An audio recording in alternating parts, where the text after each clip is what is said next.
In this video, I'm just going to help you out with just a little portion of this object that you may or may not know how to construct properly.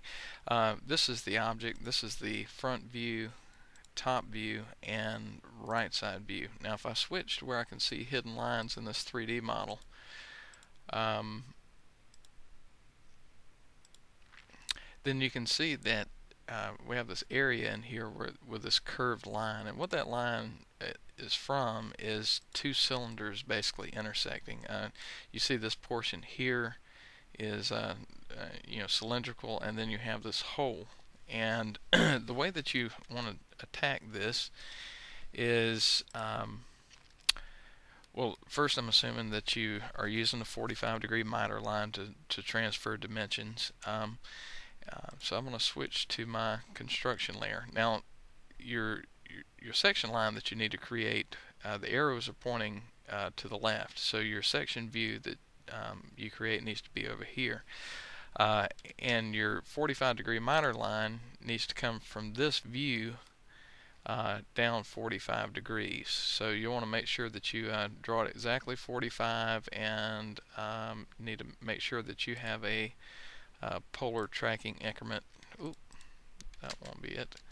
That'll snap exactly to 45 degrees, such as this. Okay, so once you've done that, you want to use the 3-point arc, okay, which is at the top of the list, and I'm just going to go from endpoint to intersection to endpoint, and I'm going to create that arc on the construction layer. Okay, and it's hard to tell, but this line actually lays on top of the arc that's already in my drawing. So the reason I did that is because I just wanted to work on this section here, and I'm going to use the divide command to divide this arc into equal segments, and I'll show you why I'm going to do that in a minute. But before I divide it, I want to use DDP type and then enter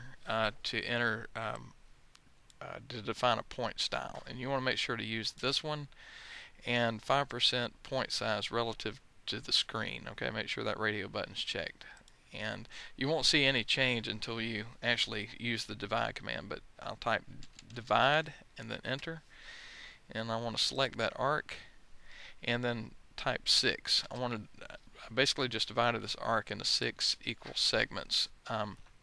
It doesn't physically divide it, but it places these nodes in such a way that the arc length in between these nodes are all equal, and there's 6 segments: 1, 2, 3, 4, 5, 6. Okay, so what I'm going to do now is I'm actually going to use the X-line command. You need to make sure that you have your node snap turned on, so I'm going to right click on my object snap settings, make sure you have node checked, because you'll be using that a lot in this part. So X-line, X-L-I-N-E, enter, and I want to start off by using the horizontal option, so I'll type H, enter, and then I'll snap to the nodes.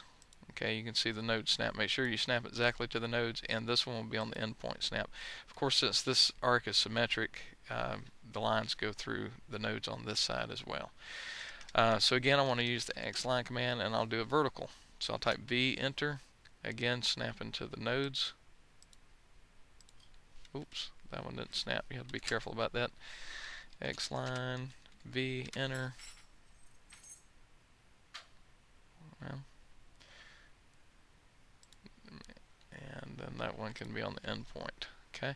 Now you see that these lines, the vertical lines, cross the circle that represents the hole in the top view. Okay, and we're going to project over. Now, don't worry about this stuff too much. This is a little bit confusing, but we have a class where we go into this in more detail. This is called an intersection, and is between 3D solids, and it creates certain shapes, and we'll go over that more in other classes in the future, but just want to kind of show you how it works. So from here I want to project a horizontal line, and for this class well, let me not say that. But anyway, okay. So I put a horizontal projection line at each intersection point. Okay, everywhere that the vertical line crossed the visible line. Okay, and then the last thing I need to do is again use the X line command, and from these intersection points, X line V enter for vertical. Need vertical construction lines from the intersection points. And what I've done is I've created a grid up here that I can use to create